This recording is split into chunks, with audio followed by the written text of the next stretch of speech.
In this video, we are going to see what is meant by database and how we can store and retrieve the data from database. Okay.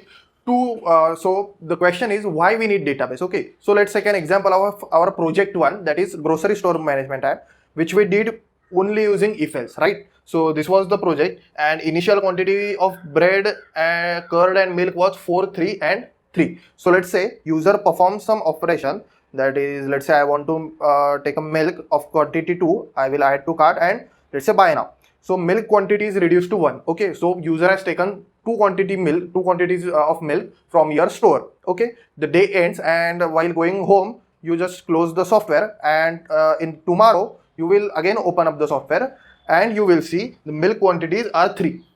But this should not happen, right? Because yesterday user has taken the two quantities of milk. So now the quantities of milk should be 1. But why this is happening? Because we have not stored this data on some file system or in database. We are initializing this data whenever software is like opening or we are executing for the first time. Done. So that's why this is happened. To remove this drawback, we need to store the quantities and price of the all the items in some format, either in file system or in database. We have two options. File system is nothing but just our regular file .txt files. We can write down that milk has quantity 3 and price 60, and through programming we can read that file. But it is very difficult, or it is very hard to write the store the data and retrieve the data from file system because it is unstructured.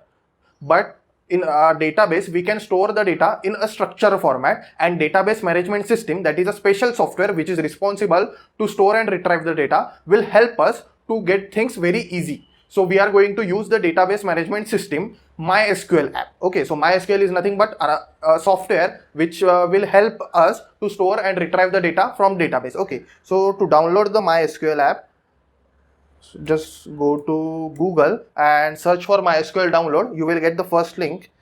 So from here you can go, and there are many editions of MySQL, that is MySQL Enterprise, MySQL Cluster, but we want MySQL Community. So just go to MySQL Community, and here you will got many files to download. But as we are using Windows, here you can see MySQL installer for Windows.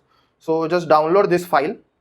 Okay, this one, MSI installer, that is 435.7 megabytes. Okay, so just download that file. No thanks. Okay, this file you have to download. I have already downloaded the file, so just stop the video, get the things done, and let's see how we can install it.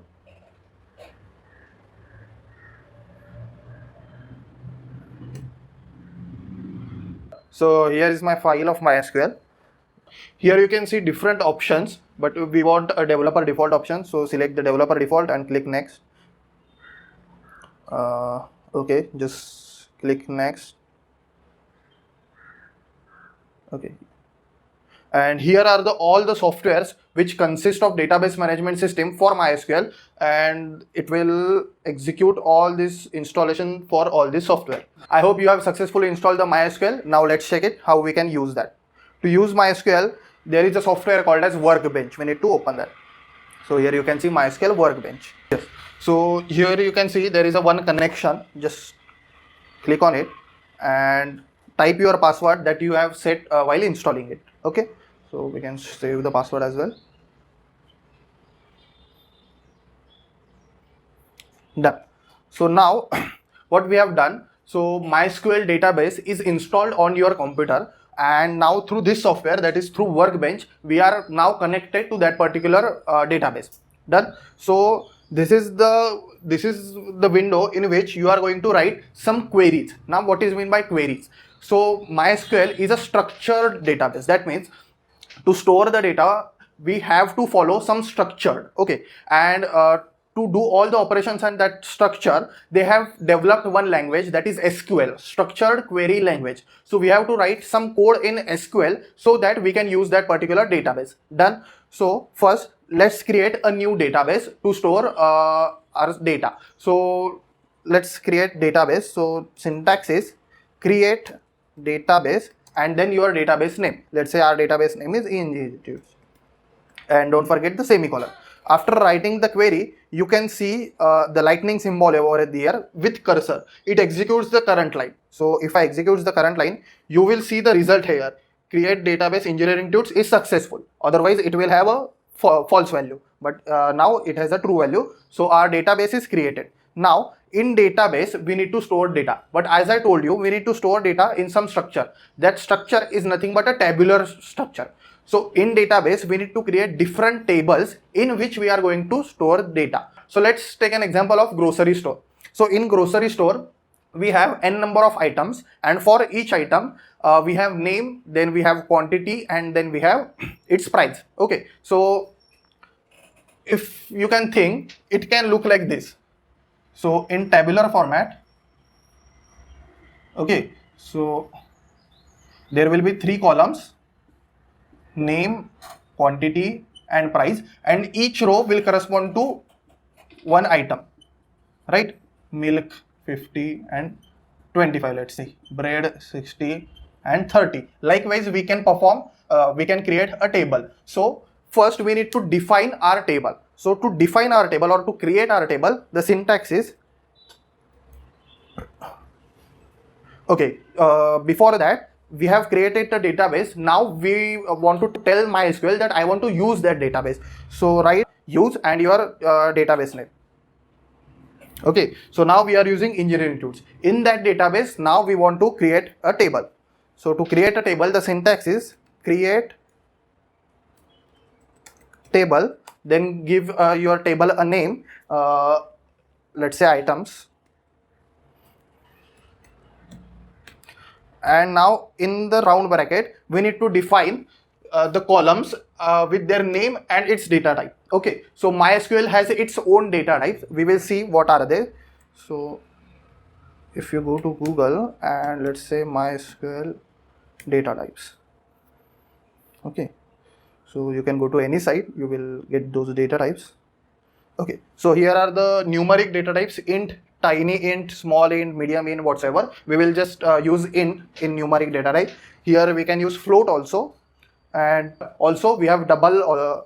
Then in date type of data types, we have 4 data types. One, date, which will store only date, then date time, which will store date along with its time, then we have timestamp, then time to store only time, and then year to store only year. So we have various data type in date and types. Then in string type, we will mostly use varchar.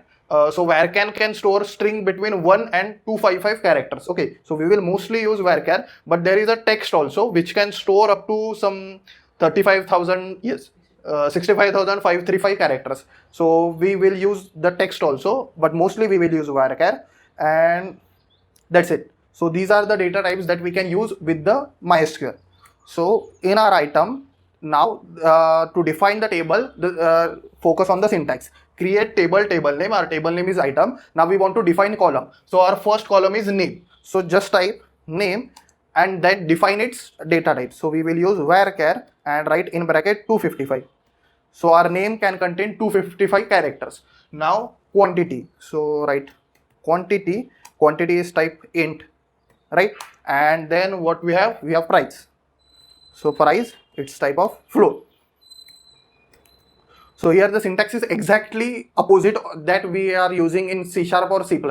Generally what we do, data type and then its variable name. Here it is opposite. First you have to declare column name and then you have to specify its data type. So here you can see the name is highlighted in blue color. So basically all the keywords in SQL language are highlighted with blue color. So name is a keyword in SQL, so we can't use that as our table name. So we have to write some name one or like things so that we can use as a column name. Okay. So after this, just click on execute, and yes, here you can see create table name has successfully done. So we have our table now. To retrieve the values from table, there is a select query. So select and just write with me, just select star from and table name. Table name is items and press execute. Okay, so here you can see our table is created with 3 columns with name 1, quantity and price. And since we don't have any data in table, the select query will return nothing. So what is this star? So star represent select data from all the columns. If we specify a particular column here, so let's say select name 1 from items, name 1, okay, and just execute. So select query will give me only name one. Okay, so star represent all the columns. Otherwise, if you want data from specific column, you can specify that columns also. Mostly we will use star, but in some cases we will give the defined value for it. Okay, so this is for creating table and this is for retrieving data. Now it's time to insert some data. So I will just rub it. To insert the data, see the syntax: insert into, then table name, that is items, then keyword values. In a bracket, you should give the values. Now we have to provide 3 values because we have 3 columns, right? So let's say, and again you have to enclose your string in double quotes or single quotes. Okay, we will use single quotes throughout our videos. So in, let's say, milk, then its quantity, let's say 60, and its price, let's say 30. All the values are separated by comma, and let's execute it. Here you can see our insert query is successfully executed, and now let's select the items from items. So select star from items and execute it. So now you can see name, quantity, price, and in the first row we have milk, 60 and 30. Now if you close this window and open again, you will see this line milk 60 30 is preserved. So let's try to insert a value in our table. Okay, so currently we have 2 values, milk and bread. Now let's try to insert milk again. Okay, so if I execute this query, yes, it is inserted, and now let's just select the items from table. Here you can see milk 60 30 is the first row, and the third row again is milk 60 30. Okay, so this is not should happen. Okay, I don't want this. If I am adding milk again, the database should give me the error that okay, you have a milk as an item over there, so you can just add some more quantities over there. Don't register milk as a new item. So what I want to add, let's say 60 quantities in this. So the database should or the ideal result should be milk 120 and 30. But this is not happening, and database is not giving me any error for duplicate values. So this particular drawback or this particular problem can be resolved with primary key. So what is primary key? So see here. So primary key can refer to a particular column. Okay, so now we have 3 columns: name, one, quantity and price. We have to set one column as a primary key. So how we can decide what column we can set as a primary key? So just see the quantity. So quantities, let's say milk 60 and bread quantity also can be 60. Okay, so quantity column can have duplicate values and we don't have any problem with that. Similarly, price column can have duplicate values. 2 items can have same price and we don't have problem with that. But for name column, we don't want duplicate values. If there is a milk in my store, I don't want to register milk as a new item again. Okay, so the column for which you don't want any duplicate values, or the column for which the item must be registered only once, that column should be registered as primary key. Okay, so for that we need to update our table schema or table structure. So what we will just delete our whole table and then we will create a new table. So there is a difference between deleting values from table and deleting the whole table structure. Okay, so deleting values means you are just deleting values, and the deleting table or dropping the table, that means you are removing all the table from the schema. So to drop the table, the syntax is drop table and table name. Okay, so just execute it. Yes, so we have dropped the tables. Now if we try to select the values from that item, it will give you error that table enggtutes.item. So enggtutes are our database, items was the table, doesn't exist, right? So we don't have any table now.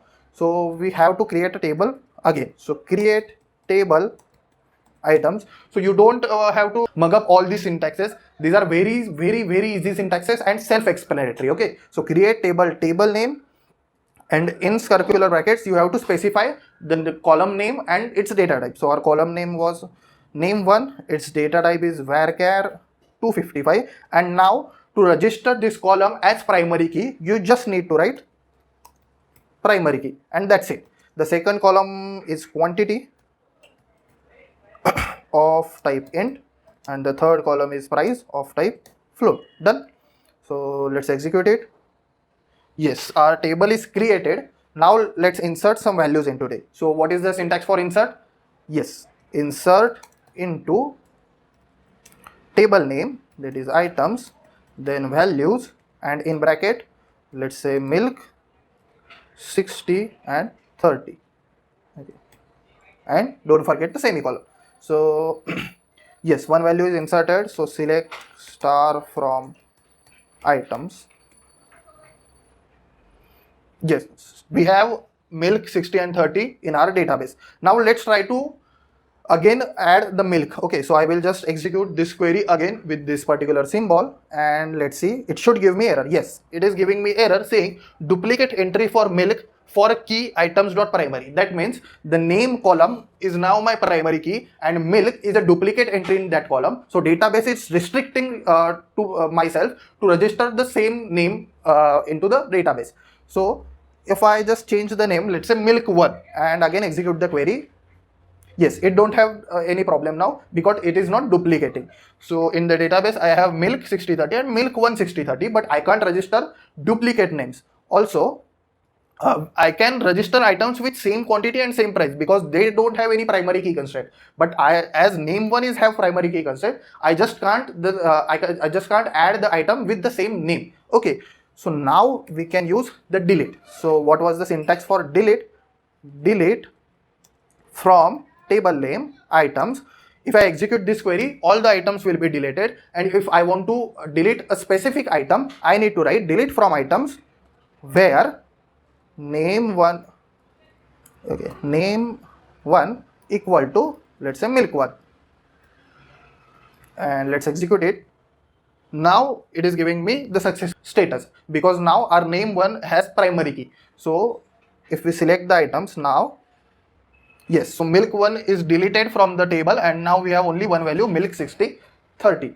So this is the where clause in the SQL query, where column name equal to values. Similarly, we can use where clause with items also. So again, let's just add the milk1 again and let's just display. So select star from items, I got two values, but now let's say I want to select only the item with name milk. So I can write select star from items where name1 equal to milk, and if I execute it, yes, I will get only the values which whose name1 is milk. Got it? It is very simple language. Don't mug up all the syntaxes. Okay, these are self-explanatory syntaxes. Just try to create some more tables. You can use your own idea. Just play with it and you will get all the syntaxes by hearted. Okay, now there is a last operation remaining, that is nothing but update operation. So see the syntax for update. Now we will do what we will do. We will update the price of milk to, let's say, 40. So see the syntax. So update table name, that is items, then keyword set, then column name, let's say price equal to, and your new value, let's say 40. So what it will do, it will update all the values of price to 40. But if you want that the only particular row's price should be updated, then you can specify the where clause here. So where name1 equal to milk with capital M. Yes. Done. So what it will do, it will update the price to 40 where name1 equal to milk. It is very simple syntax. Yes. So let's just execute it. Yes. And now let's, yes. So now our price is updated. Here you can see a small difference here. Here in the update syntax, we have provided milk with capital M. In our database also, milk has the capital M. But while selecting it, we have defined milk with capital, small m. But still it is getting the value with milk as a capital M. So SQL is not case sensitive language. Here milk with small m and milk with capital M are same. So you have to take care of this. And okay, we have done with all the syntaxes, but I think you will require two more syntaxes, that is to add the column in our table or to modify the data type of column. It is very simple. Let's just see in 1 minute. So to add the column, syntax is alter table, then table name, that is items, then in that table I need to add column, and then we need to specify column name and its data type. So let's say description, and let's use the data type text. So in description we can store that 65,000 something characters. Okay, so let's just execute it. Okay, our query is successfully executed. Now let's just select the, so as you can see, there is a new column called as description, which default value set to null. Okay, so we have added a column. Now let's see the last query, that is to drop a particular column from database. So the syntax will be same, alter table. Instead of add, it will be drop column, and then no need to give the data type. So alter table items, drop column, description. So if I execute this, yes, it is successfully executed. And there is another query, that is desk and table name. So what it will do, it will give you the description of your table. That means its column name and respective data types.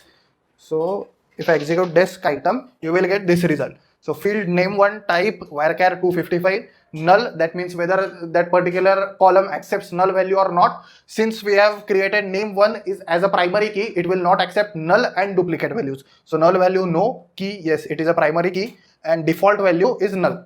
Okay, so since default value of new columns are null, that's why we got the null as when we added the description column. Done. So you can get this particular result with desk items or desk any table name. Okay, so we are stopping over here, but believe me guys, database is a very huge concept and it deserves its particular separate course.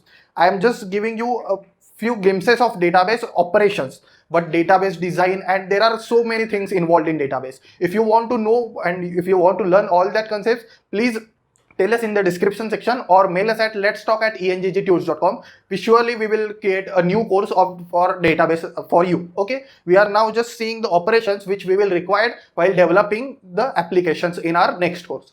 Done. So try these all queries by your own. Try these queries on different tables, so you can get confidence on using those queries and you will be familiar with all these types. Okay, so in the next video we will see how we can use all these queries through C# programming, that is in our GUI part. Okay, so we will see in the next video.